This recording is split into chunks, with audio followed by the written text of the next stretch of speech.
Kisah ini dimulai dengan kehidupan sehari-hari sebuah keluarga di Tangshan, Tiongkok. Ayah dan kedua anak kembarnya, Fangda dan Fangdeng, berjalan di jalanan kota. Fangda begitu gembira melihat banyak capung berterbangan di sekitar mereka. Namun, jumlah capung yang tak biasa itu membuat Fangdeng merasa aneh dan enggan mengejarnya.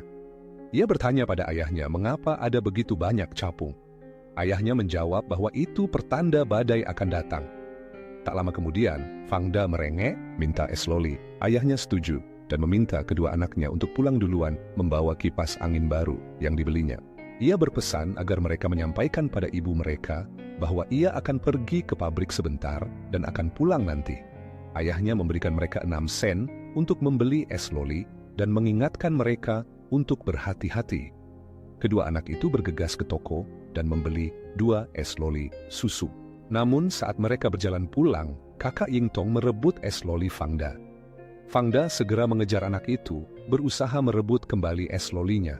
Kedua anak itu berlari kencang, saling kejar di jalanan. Kakak Yingtong terus mengejek dan menghindar, membuat Fangda semakin marah. Seorang dewasa berteriak pada Fangda untuk segera lari pulang dan menyuruhnya untuk tidak membiarkan anak itu menangkapnya. Sementara itu, Fangdeng membawa kipas angin, baru mereka pulang.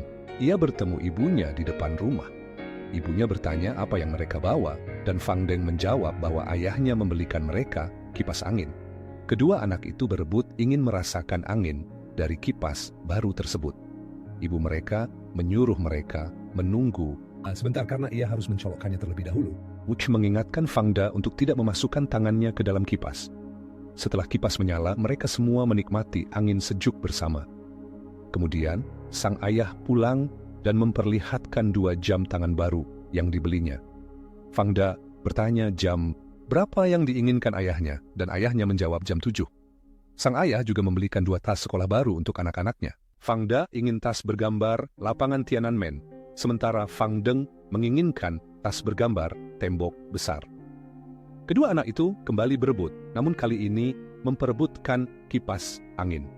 Ibu mereka mengingatkan agar mereka tidak terlalu dekat dengan kipas dan menyuruh mereka untuk memakai bedak agar tidak kepanasan. Fangda kemudian meminta tomat dan Fangdeng juga menginginkannya. Sambil menunggu, ibu mereka menunjukkan tas sekolah baru yang dibelikan ayahnya. Ia berkata bahwa tas itu terlalu besar untuk mereka sekarang dan baru akan digunakan saat mereka kelas 6 nanti. Karena hanya ada satu, Fangdeng mengalah dan membiarkan adiknya yang memakainya. Fangda kemudian memakan semua tomat, membuat Fangdeng marah dan merengek minta juga. Ibu mereka berjanji akan membelikan lagi besok, namun Fangdeng tidak percaya. Di malam hari, pasangan suami istri itu mengobrol tentang anak kembar mereka. Mereka merasa aneh karena kedua anak itu selalu melakukan hal yang sama pada waktu yang bersamaan. Jika salah satu buang air, yang lain juga akan buang air. Jika salah satu makan kuaci, yang lain juga akan ikut makan. Mereka merasa anak-anak mereka masih sedikit kesepian karena sering diganggu anak-anak lain. Sang istri kemudian mengungkapkan keinginannya untuk memiliki 1 anak lagi. Sang suami kaget karena mereka berdua sangat ketakutan saat istrinya melahirkan anak kembar. Istrinya menjawab mengapa tidak. Sang suami menjawab bahwa dia tidak bisa hamil lagi. Sang istri menjawab bahwa dia sudah senang dengan 1 anak laki-laki dan 1 anak perempuan. Mereka lalu bercanda karena ketahuan orang lain yang melihat mereka. Di dalam rumah, anak-anak itu tertawa riang. Sang ibu bertanya apa yang mereka tertawakan. Sang ayah menjawab bahwa hari itu sangat panas. Ia merasa mereka mungkin satu-satunya orang di Tangshan yang melakukan hal seperti itu. Sang ibu menjawab bahwa semua orang pasti merasa panas, sehingga tidak ada yang bisa tidur. Seorang pria terlihat baru saja pulang kerja dan berpamitan dengan rekannya. Tiba-tiba, truk yang sedang dikendarai suami istri itu berguncang hebat. Sang istri bertanya mengapa truk itu berguncang. Sang suami bertanya mengapa langit berwarna ungu. Mereka berdua bingung dan bertanya-tanya apa yang sedang terjadi. Saat truk berhenti, sang suami berteriak agar mereka segera turun. Ia menyadari bahwa itu adalah gempa bumi. Sang istri berteriak memanggil anak-anaknya dan menyuruh mereka lari. Sang ibu berteriak memanggil anak-anaknya, sementara sang ayah berteriak menyuruh Fangda untuk lari. Sebuah derek besar mulai tumbang. sang ibu berteriak bahwa dia akan datang. Sang ayah berusaha mencari anak-anaknya di tengah reruntuhan. Sang ibu memanggil nama suaminya di tengah reruntuhan.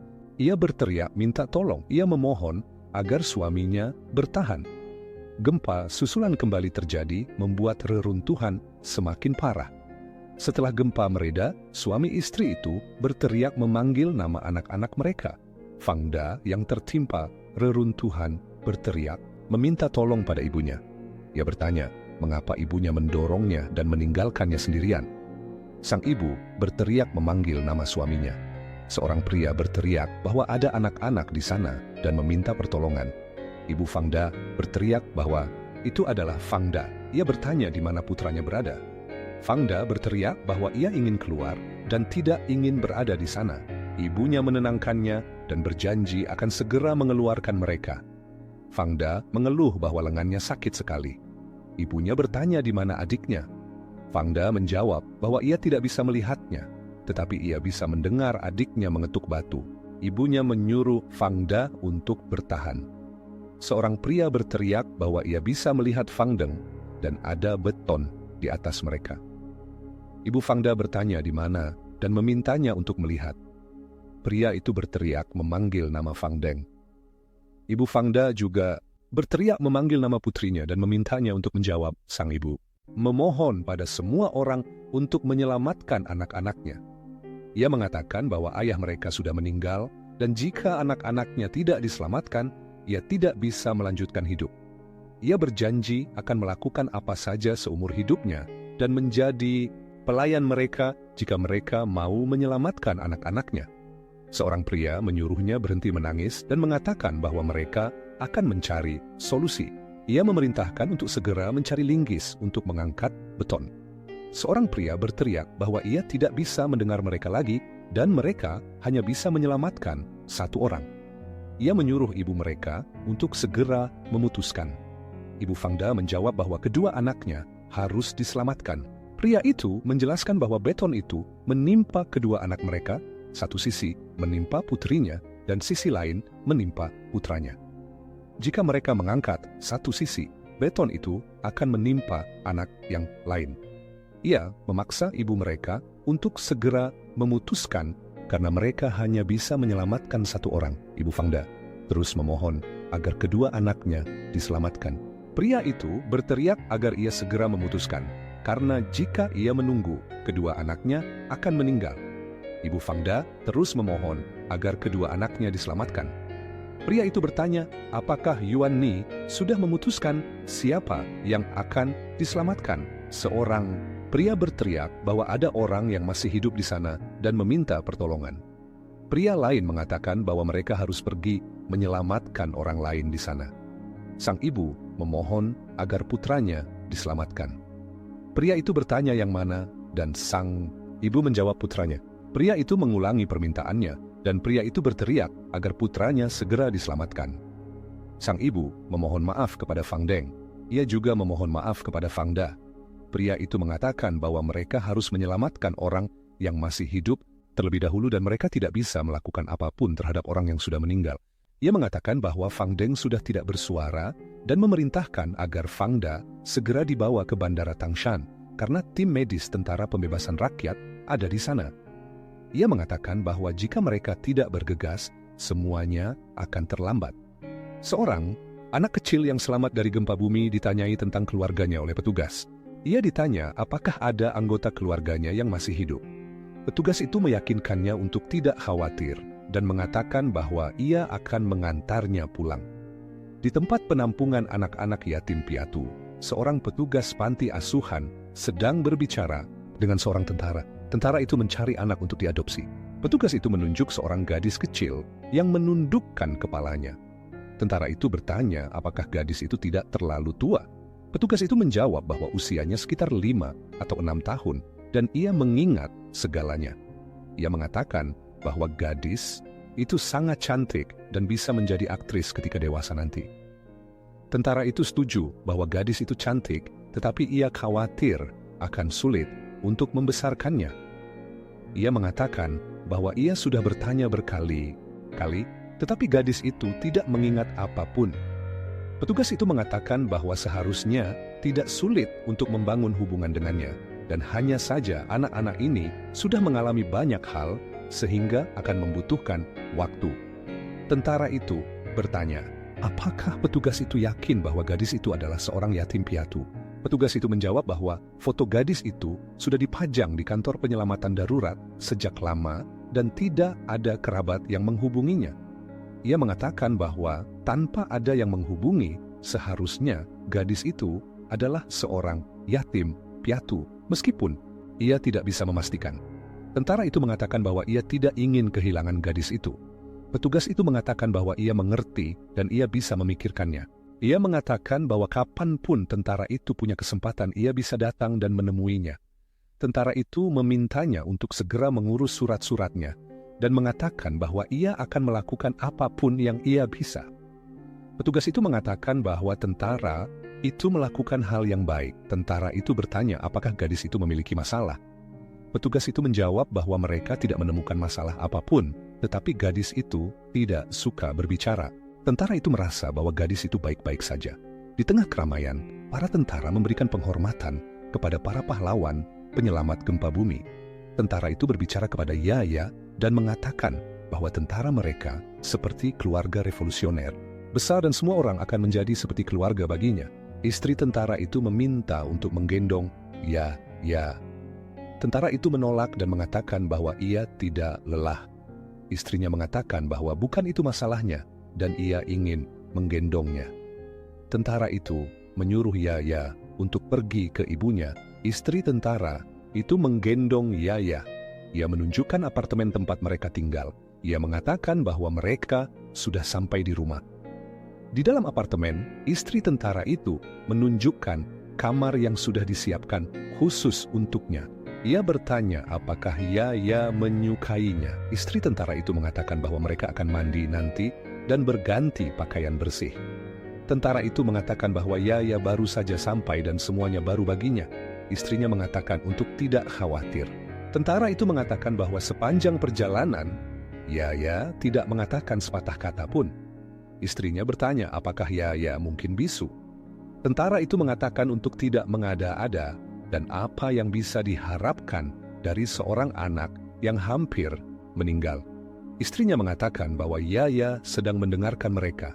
Di Tangshan, Yuan Ni sedang duduk termenung di rumahnya yang hancur. Fang Da yang telah tumbuh besar kembali ke rumah bersama nenek dan bibinya. Dia teringat kejadian gempa bumi dan hilangnya saudara kembarnya. Neneknya memintanya menyapa nenek dan bibinya. Fang Da menyapa nenek dan bibinya. Neneknya berkata bahwa dia sudah menunggu lama dan sulit menemukannya. Neneknya berkata mereka tidak tahu di mana bisa menemukannya. Neneknya dan bibinya meminta agar Yuan Ni mengizinkan mereka membawa Fang Da kembali bersama mereka. Mereka mengatakan bahwa nama belakangnya Fang dan dia adalah cucu mereka. Mereka harus menjaganya. Neneknya berkata bahwa Yuan Ni masih muda dan bisa melanjutkan hidup. Neneknya berkata bahwa dia sudah memikirkannya. Neneknya berkata bahwa Yuan Ni tidak bisa begitu saja mengusirnya dari keluarga seperti ini. Bibinya berkata bahwa Fang Da sangat menyedihkan. Bibinya berkata bahwa hanya dengan satu tangan dia bisa membawa buku tetapi tidak bisa memegang pena. Atau pena tapi tidak bisa membawa buku. Neneknya berjanji akan merawat Fang Da dengan baik. Neneknya berkata bahwa gurunya mengatakan dia bisa mendaftar di sekolah. Neneknya berkata dia bisa bersekolah di Jinan. Itu lebih baik daripada bersekolah di Tangshan. Dokter neneknya berkata di sana, kapan bangunan baru akan selesai? Neneknya menyarankan agar Yuan Ni dan Fang Da bisa pergi ke Jinan. Yuan Ni bisa mencari pekerjaan jika mau. Jika tidak ingin bekerja, Yuan Ni bisa tinggal di rumah bersama anaknya. Keluarga mereka tidak akan membiarkan mereka berdua merasa terabaikan. Yuan Ni menjawab bahwa dia tahu mereka ingin membantunya. Tetapi Yuan Ni berkata, dia tidak bisa pergi kemanapun. Neneknya berkata, mengapa Yuan Ni begitu keras kepala? Mereka memikirkannya dan dia juga harus memikirkan mereka. Fang Da berkata pada ibunya untuk tidak khawatir dan dia akan baik-baik saja bersamanya. Fang Da berkata bahwa nanti ketika hidup mereka lebih baik, dia akan membawanya untuk menghabiskan liburan bersama mereka. Neneknya berkata bahwa dia datang jauh-jauh ke sini untuk membawanya kembali bersamanya. Fangda adalah semua yang tersisa untuknya. Jika dia meninggalkannya, maka keluarga ini akan hilang semua. Neneknya berkata bahwa putranya seharusnya meninggalkan tentara untuk kembali ke Jinan. Dia tinggal di Tangshan untuk bersamanya. Yuan Ni bertanya apa yang dia katakan. Neneknya berkata, seharusnya dia yang meninggal, bukan putranya. Neneknya minta maaf. Neneknya mengingat betapa tinggi putranya. Dia sangat pintar dan kuat. Dia pergi begitu saja. Sekarang cucunya lumpuh. Tentu saja dia khawatir dan tidak bisa berhenti mengkhawatirkannya. Bagaimana dia bisa melanjutkan hidup sekarang? Neneknya merasa sangat bersalah. Dia merasa kasihan pada Da Qiang. Dia juga merasa kasihan pada Fang Deng dan Fangda. Dia adalah satu-satunya yang baik-baik saja. Yuan Ni akhirnya setuju untuk membiarkan Fangda pergi bersama nenek dan bibinya, asalkan dia akan menjadi lebih baik. Neneknya berjanji bahwa mereka semua adalah satu keluarga dan seharusnya tidak bertindak seperti orang asing. Begitu banyak hal buruk telah terjadi. Begitu banyak orang telah meninggal. Mereka harus bersatu dan memikirkan masa depan mereka. Di rumah, semua barang-barang mereka hilang. Terakhir kali Yuan Ni mengirimkan foto, dia membawa satu kembali untuknya. Fangda akhirnya pergi bersama nenek dan bibinya. Yuan Ni menyuruhnya untuk melakukan apa yang neneknya katakan dan jangan nakal. Yuan Ni berkata, jangan lupakan dia. Yuan Ni berjanji. Ibunya berpesan agar Fangda berbuat baik. Dengan membawa Fangda darinya, itu seperti mencuri kehidupan Yuan Ni. Di tempat lain, tentara itu memperkenalkan putrinya yang baru diadopsi kepada rekannya. Tentara tersebut menjelaskan jika itu adalah gadis yang dibawa kembali dari Tangshan. Rekannya berkata agar tersenyum. Rekannya bertanya apakah dia mirip ayahnya atau ibunya. Rekannya menyuruhnya makan. Rekannya berkata agar jangan menakut-nakuti anak itu. Rekannya bertanya siapa namanya? Tentara itu menjawab, ya. Rekannya berkata agar menyapa pamanmu. Ya, sedikit malu di dekat orang baru, istri tentara itu menyisir rambut Ya dan bertanya apakah itu cantik? Istrinya mengajak Ya untuk pergi. Ya bertemu dengan tetangganya. Tetangganya berkata kalau ia adalah gadis cantik. Tetangga itu bertanya siapa namanya. Tetangganya mengatakan Wang Fan yang berarti layar. Tetangga itu mengenalkan dirinya adalah Wang Deng. Tentara itu memberikan apa saja yang diinginkan Ya.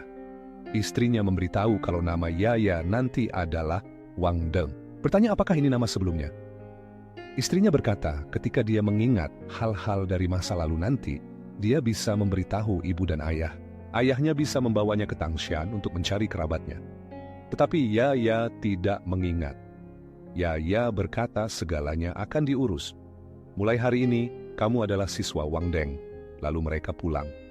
8 tahun kemudian, di Tangshan, Fangda sedang bersiap-siap untuk pergi ke sekolah. Ibunya, Yuan Ni, membantunya. Yuan Ni menyuruhnya untuk bergegas dan sarapan. Ibunya menyuruhnya menggunakan lengan palsunya saat selesai. Tetapi Fangda menolak karena terlalu sakit. Ibunya berkata agar tetap memakainya. Pemuda perlu terlihat sopan. Selain itu sangat mahal. Fangda berkata, kalau saja dia tahu ibunya meminjam uang untuk itu, dia tidak akan menginginkannya.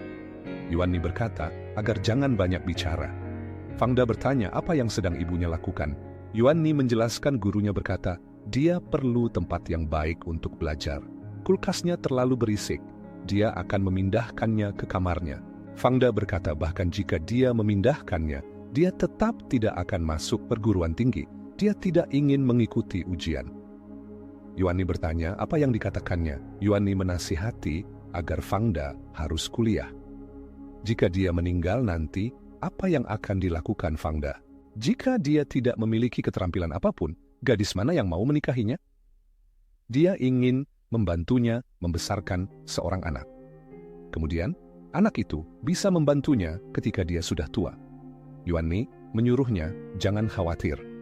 Yuan Ni berjanji dia bisa menemukan seorang gadis yang akan menikah dengannya nanti. Ibunya memintanya agar segera pergi ke sekolah. Saat Yuan Ni sedang bersantai di rumahnya, tetangganya berteriak memanggilnya. ada panggilan dari sekolah Fangda lagi. Di Hangzhou, seorang tentara datang dan melihat banyak orang dan menanyakan di mana ada sekolah medis. Hangzhou Don kembali ke Tangshan. Yuan Ni tiba di sekolah Fangda. Guru, Fangda berkata bahwa sekolah memiliki kebijakan. Siswa diskors setelah 15 kali absen. Fangda sudah melewatkan 3 hari sekolah. Apakah Fangda berencana untuk mengikuti ujian masuk perguruan tinggi? Yuan Ni menjawab, ya. Di rumah, Yuan Ni berbicara kepada foto suaminya. Guru Jiang datang untuk berbicara dengannya setiap tahun. Yuan Ni menjelaskan bahwa dia sudah pindah rumah.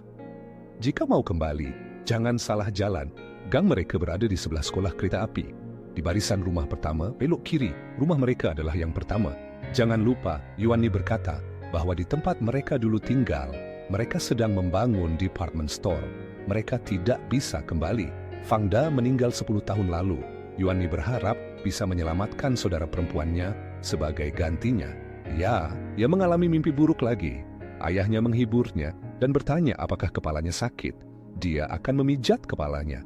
Ayahnya bertanya, apakah Yaya merasa stres tentang ujian masuk perguruan tinggi? Ayahnya menjelaskan bahwa meskipun dia tidak diterima, tidak apa-apa. Lagi pula, bahkan lulusan perguruan tinggi pun bisa menjadi tidak berharga. Dan dia masih bisa sukses jika tidak kuliah. Ibunya tidak setuju dan mengatakan ini bukan nasihat yang baik untuknya. Menyuruh Yaya minum air dan kembali tidur. Ibunya mempertanyakan mengapa ia berperilaku seperti itu jika ia berpakaian bagus saja di dalam rumah. Ia berpendapat semua orang di keluarganya sudah berubah dan tidak ada yang mau mengerti satu sama lain lagi. Ayahnya berkata, di mana dia ingin berkuliah nantinya, bahwa tidak ada gunanya menyuruhku melakukan sesuatu karena ibu sendiri yang tidak menyukai itu. Ayahnya menyela kalau sebaiknya ia harus pergi untuk menonton film supaya pikirannya menjadi lebih rileks. Dan kalau memang ada jurusan yang ia inginkan, sebaiknya jangan tunda-tunda lagi. Ibunya menyangkal, Yaya itu tidak sehat, dan dia bilang, Yaya sebaiknya kuliah di perguruan tinggi terdekat sehingga ia tidak mengkhawatirkannya. Ayahnya berkata, kalau ia menghargai keputusan putrinya, dan ibu selalu mendahului dirinya kalau dirinya lebih mengerti apa yang baik untuk Yaya putri itu kemudian meminta mereka semua menghentikan perdebatan mereka dan akan pulang. Ayahnya bertanya apakah ia baik-baik saja. Ibu menyanggah, ia tidak mau kalau sampai putrinya tidak pulang lagi. Yaya menjawab kalau ia hanya ingin mencoba sesuatu yang baru. Ayahnya kemudian bertanya, apakah Yaya masih ingin pergi bersamanya ke Tangshan? Yaya berkata kalau ia tidak ingin pergi dengan berat hati. Ibunya membiarkannya kembali ke kampus. Ibunya tidak ingin Yaya kelelahan. Ibunya mengatakan kalau orang Tangshan itu banyak akal dan sepertinya kota Tangshan itu tidak cocok untuk Yaya. Hari pun berganti. Yaya sudah sibuk mempersiapkan dokumen yang dibutuhkan untuk perkuliahan. Ketika Yaya tiba di universitas dan mendaftarkan dirinya, seorang siswa relawan pun membantunya mengangkat tasnya untuk mengantarnya ke asrama. Yuan Ni menelepon Fangda, tapi Fangda selalu sibuk. Lalu Yuan Ni bertemu dengan seorang tentara. Yuan Ni melihat seorang pria difabel yang membantu memberikan tumpangan. Yuan Ni kemudian mengetahui kalau dirinya adalah veteran Tangshan. Lalu ia menemui Wang Fan. Sang putri tercengang karena sang ayah datang menjenguknya. Ayahnya membawakan makanan kesukaan Fang Deng yang disiapkan oleh ibunya. Namun, di balik kunjungan itu tersimpan kabar buruk. Ayahnya mengungkapkan bahwa ibunya sedang sakit dan dirawat di rumah sakit. Ibunya sengaja menyuruh ayahnya untuk menjenguk Fang Deng karena sudah lama mereka tidak bertemu. Ayahnya mendesak Fang Deng untuk segera pulang dan menemui ibunya. Setelah perbincangan itu, Fang Deng berbicara dengan rekan kerjanya, Zhao, meminta tolong untuk mengawasi pekerjaannya sementara dia pergi. Dia menjelaskan bahwa dia perlu kembali ke rumah karena masalah keluarga. Sementara itu, di Tangshan, ibunya mengeluh karena Fangda sudah beberapa hari tidak menelepon. Ia merasa khawatir, apalagi baru-baru ini, ia membeli telepon rumah baru agar bisa berkomunikasi dengan Fangda. Ia bahkan menghabiskan banyak uang untuk telepon itu, demi memastikan dapat menerima kabar dari putranya kapan saja. Sementara itu, Niu, teman ibunya, menawarkan bantuan untuk memperbaiki radio rusak. Setelah berhasil memperbaikinya, Niu dan ibu Fang Deng minum dan makan bersama. Niu kemudian mulai menceritakan kisah hidupnya, termasuk perceraiannya setelah setengah tahun bekerja jauh dari rumah menjual kipas angin di Tangshan. Ia merasa bersalah terhadap anaknya akibat perceraian itu. Ibu Fang Deng menanggapi dengan berbagi pengalaman pribadinya tentang kehilangan orang-orang yang dicintainya dalam gempa bumi tahun 1976. Ia mengungkapkan kesepian yang dirasakannya, terutama saat hari raya. Niu merasa iba dan mencoba mendekatinya, namun Ibu Fang Deng menolak. Ia menegaskan tidak ingin mengulangi kesalahan masa lalu. Kemudian, Fang Deng tiba di rumah sakit untuk menjenguk ibunya. Ibunya senang melihatnya dan memuji kecantikannya, yang menurutnya mirip dengannya. Ibunya menyadari bahwa Fang Deng mewarisi sifat keras kepalanya. Ia juga senang melihat Fang Deng akhirnya memilih untuk belajar kedokteran. Ia mengenang masa kecil Fang Deng yang senang menemaninya ke rumah sakit. Ibunya kemudian mengungkapkan bahwa ia sangat menyayangi Fang Deng dan Fangda, namun merasa bahwa kedua anaknya tidak ingin bersamanya. Ia meminta maaf atas kesalahan masa lalu dan meminta Fang Deng untuk menjaga ayahnya. Ia kemudian memberikan jam tangan dan buku tabungan sebagai warisan untuk Fang Deng. Ia juga menyuruh Fang Deng untuk kembali ke Tangshan dan mencari keluarganya yang mungkin masih ada. Ibunya berpesan bahwa keluarga akan selalu menjadi keluarga. Ia kemudian meminta Fang Deng untuk mendekat dan menciumnya, seolah tahu bahwa waktunya sudah dekat. Setelah ibunya meninggal, Fang Deng dan ayahnya berdiskusi tentang pemakaman. Sementara itu, hubungan Fang Deng dengan pacarnya, Yang Ji, tegang karena kehamilannya. Yang Ji bersikeras agar Fang Deng menggugurkan kandungannya dengan alasan bahwa Fang Deng masih muda dan memiliki masa depan yang panjang. Namun, Fang Deng menolak dengan alasan bahwa ia adalah korban gempa bumi dan tidak bisa membunuh kehidupan. Yang Ji tidak mengerti dengan pendiriannya dan mereka bertengkar hebat. Ayah Yang Ji kemudian datang mencari Fang Deng dan menanyakan keberadaannya. Ia marah mengetahui bahwa Fang Deng hamil dan telah keluar dari sekolah. Ia menyalahkan Yang Ji dan memukulnya karena tidak bertanggung jawab. Yang Ji berjanji akan mencari Fang Deng. Pada tahun 1995, Fangda membawa pacarnya, Xiao He, ke Tangshan untuk bertemu dengan ibunya. Ia memberitahu Xiao He bahwa jika ibunya tidak menyukainya, mereka harus putus. Fangda kemudian menceritakan tentang ibunya yang telah melahirkannya 3 kali, termasuk saat ia sakit parah dan saat gempa bumi. Mereka tiba di rumah ibunya yang tampak sederhana dan kecil. Ibu Fangda terkejut melihat putranya pulang. Ia memperkenalkan Xiao He kepada ibunya, ayahnya, dan adik perempuannya. Xiao He berusaha untuk menyenangkan hati Ibu Fangda. Saat makan malam, Fangda mengungkapkan kerinduannya pada ibunya dan menceritakan kesuksesannya di Hangzhou. Ia mengajak ibunya untuk pindah ke Hangzhou dan tinggal bersamanya, namun ibunya menolak. Ia mengatakan bahwa ia harus tetap di Tangshan untuk menjaga makam suami dan putrinya. Ia berkeras bahwa ia membutuhkan rumah di Tangshan sehingga arwah suami dan putrinya memiliki tempat untuk kembali. Fangda kecewa dengan penolakan ibunya. Ia merasa bahwa ibunya tidak bisa melepaskan masa lalu. Ibunya kemudian menyuruh Fangda untuk mencari pasangan hidup agar ia tidak kesepian. Ia mengaku bahwa sebenarnya banyak pria yang tertarik padanya, tetapi ia menolak mereka demi suaminya. Ia merasa berhutang budi pada suaminya yang telah menyelamatkan nyawanya saat gempa bumi. Fangda akhirnya mengerti dengan alasan ibunya dan berjanji untuk membelikannya rumah di Tangshan. Ibunya setuju, tetapi dengan syarat bahwa ia harus membelikan makam terlebih dahulu. Suatu hari, guru les privat Dian Dian datang ke rumah Fangda untuk memberikan pelajaran. Dian Dian secara tidak sengaja memecahkan piring di rumah itu. Guru les yang merasa bersalah menawarkan untuk mengganti piring tersebut, tetapi Ibu Fangda menolak tawaran itu. Setelah kejadian itu, Dian Dian menolak untuk kembali ke rumah itu. Menjelang tahun baru, Fangda dan istrinya bertengkar karena Dian, istrinya ingin membawa Dian Dian bersamanya untuk mengunjungi orang tuanya, tetapi Fangda menolak. Ia merasa bahwa ibunya akan kesepian jika Dian Dian tidak ada di rumah. Pertengkaran mereka semakin memanas hingga istrinya mengancam untuk meninggalkannya. Ibu Fangda mendengar pertengkaran itu dan berusaha untuk menenangkan mereka. Ia meminta Fangda untuk mengalah dan membawa Dian Dian bersamanya. Ia meyakinkan Fangda bahwa ia akan baik-baik saja sendirian. Pada tahun 2008, saat berada di kantornya di Hangzhou, Fangda merasakan gempa bumi. Ia segera menelepon ibunya di Tangshan untuk memastikan keadaannya. Sementara itu, Fang Deng yang kini tinggal di Vancouver, Kanada, merasa terpanggil untuk kembali ke Tiongkok dan membantu para korban